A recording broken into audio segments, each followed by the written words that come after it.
Hello everyone and welcome to Twoguysfinance channel. How to sign up for a Bank of America account. Ready to open a new account with Bank of America? It's a straightforward process and you have a few options to get started. Online application. The most convenient way to sign up is on their website. 1. Choose your account type. Bank of America offers various accounts including checking, savings, credit cards and investment accounts. Select the one that best fits your needs. 2. Gather your information.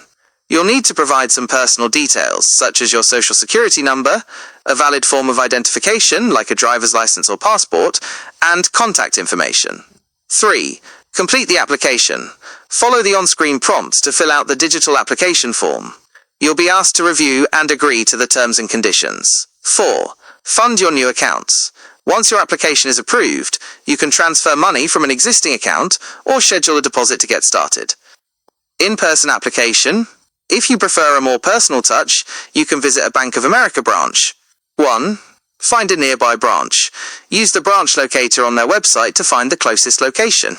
2. Make an appointment. While not always necessary, scheduling an appointment can save you time. 3. Bring your documents. Remember to bring a valid ID and your social security card. A bank representative will walk you through the application process and help you choose the right account. I hope you found this video helpful. If you did, like and subscribe to this channel. See you in the next one.